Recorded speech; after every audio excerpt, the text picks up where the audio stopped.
आज का जो टॉपिक है काफ़ी इम्पोर्टेंट और काफ़ी महत्वपूर्ण है। क्या है कि इंस्ट्रक्टर की बहाली आई है बिहार में और इंस्ट्रक्टर की बहाली की क्वालिफ़िकेशन जो है आईटीआई है, एक्सपीरियंस है, आईटीआई है, सीटीआई है, आईटीआई है, अप्रेंटिस है। लेकिन एक चीज़ बताइए कि आईटीआई का 2 कोर्स होते हैं, एक एससीबीटी होती है, एक एनसीबीटी होती है। तो पहले जो एससीबीटी ही चलता था, इधर आपको बता दें कि 4 से 3 साल से 5 साल से जो है ना कि लगभग जगहों पे अब एससीबीटी को मर्ज किया जा रहा है एनसीबीटी में। तो अब ये बता दें कि एससीबीटी और एनसीबीटी होता क्या है? एनसीबीटी हो गया national council of vocational training हो गया और एससीबीटी हो गया state council of vocational training हो गया। तो एससीबीटी का जो अपडेट करता है वो बिहार सरकार करती है और एनसीबीटी को केंद्र सरकार करती है। उसको पूरा कमांड देने का जो जरिया जो है ये एक ही मतलब डीजीटी करती है। तो लेकिन यहाँ पे क्या है कि जब बिहार में जब आया है बहाली, अन्य राज्य में यदि बात करें कि जब इंस्ट्रक्टर की बहाली आती है तो उसमें एससीबीटी, एनसीबीटी दोनों एलिजिबल होते हैं। लेकिन हमारे बिहार कलाकार हैं, यहाँ पे आपको क्या है कि एनसीबीटी को एलिजिबल कर दिया है और एससीबीटी को अनएलिजिबल कर दिया है, मतलब उसको इग्नोर कर दिया गया है। तो अब हम आपको बता दें कि हमारे जितने भी छात्र हैं जो पूर्व में आईटीआई किए हैं और एससीबीटी से किए हैं तो उनके लिए तो नाइंसाफ़ी हो गया, ठीक है ना? कि एनसीबीटी वाले बच्चे तो करेंगे अप्लाई करेंगे लेकिन आपको इसमें पार्टिसिपेट करने के लिए मौका नहीं दिया जाएगा। तो ये कहीं न कहीं आप लोगों के लिए एक बहुत बड़ा मतलब अभिशाप है और सबसे बड़ी चीज़ है कि जब राज्य सरकार जब करा रही है और हमारे राज्य की बहाली है, तो हमारे इस राज्य की बहाली में हमें पार्टिसिपेट करने नहीं दिया जा रहा है, तो ये बहुत ही बड़ा मतलब देखा जाए तो अभिशाप है उन बच्चों के लिए जो एससीबीटी से कोई ट्रेड से मतलब आईटीआई किए हैं।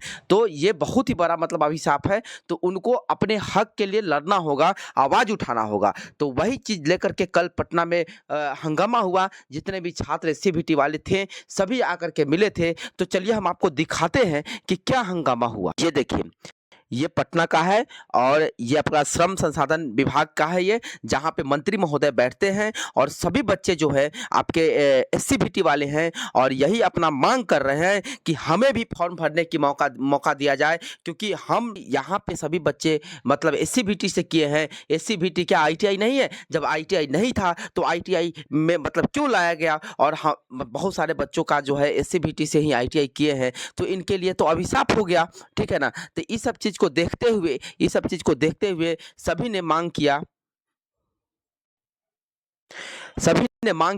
कि मुझे फॉर्म भरने दिया जाए, क्योंकि बिहार की बहाली है और बिहार के बच्चों को फॉर्म भरने नहीं दिया जा रहा है, तो ये बहुत ही बड़ी अभिशाप है। और शिक्षा के क्षेत्र में देखा जाए तो बिहार सबसे पिछले पायदान पे है और रोजगार के मायने में देखा जाए तो बिहार ही सबसे पिछले पायदान पे है। तो नेताओं के लिए बोलने के लिए कुछ और दिखाने के लिए कुछ और दांत होते हैं, ठीक है ना?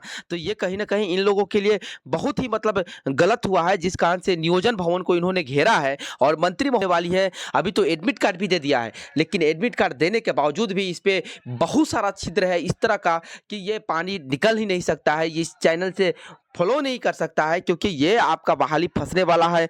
कॉन्ट्रैक्ट वाले भी केस कर रहे हैं, गेस्ट वाले भी केस कर रहे हैं, एनसीबीटी वाले भी केस कर रहे हैं, एससीबीटी वाले भी केस कर रहे हैं, सीटीआई वाले केस कर रहे हैं, सीआईटीएस वाले भी केस कर रहे हैं।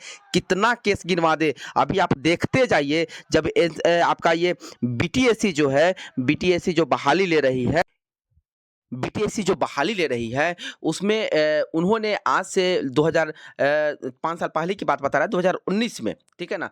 2019 में इन्होंने क्या किया था कि जेई का बहाली दिया था और जेई का बहाली लगभग कितना था हम आपको बता दें, लगभग 6345 के आसपास में था।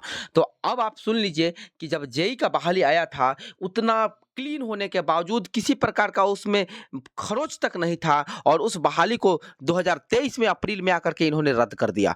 तो ये आपको लगता है कि जब 5-7 केस है इस पे, तो ऑलरेडी ये बहाली होने ही वाला नहीं है कि अब आप लोग जितना पुलाव पका रहे हैं। और सीटीआई वाले सुन लीजिए, आप लोग जिस तरह से आप लोग संगठित होकर के काम कर रहे हैं और उसमें एससीबीटी वाले हैं, तो एससीबीटी वाले के लिए कुछ सोचे हैं आप लोग कि एनसीबीटी वाले भाई जाए मरने दो, एनसीबीटी वाले हम तो एनसीबीटी से किए, हम तो ठीक है, हम तो भरेंगे, एससीबीटी वाला मरने दो। जब जरूरी था तो वही एससीबीटी वाला जो सीआईटीएस का कहीं से डिग्री लिया था तो वो आपको सपोर्ट कर रहा था, एससीबीटी वाला आपको सिर्फ सपोर्ट कर रहा था, जिसके पास अप्रेंटिस था, एक्सपीरियंस था। लेकिन आज आप लोग तो पलड़ा झाड़ दिए हैं, तो ये तो गलत है, ठीक है ना? आपको सबके लिए सोचना चाहिए, सबके लिए आवाज़ उठाना चाहिए। तो एनसीवीटी वाले को भी सोचना चाहिए कि एससीवीटी वाला भी मेरा भाई है और इनको भी पार्टिसिपेट करने का मौका मिले। भले हो या ना हो तो अपने मेरिट के ऊपर है, लेकिन पार्टिसिपेट सबको करने के मौका मिलना चाहिए, क्योंकि जब एससीवीटी है और आईटीआई करवाया गया है,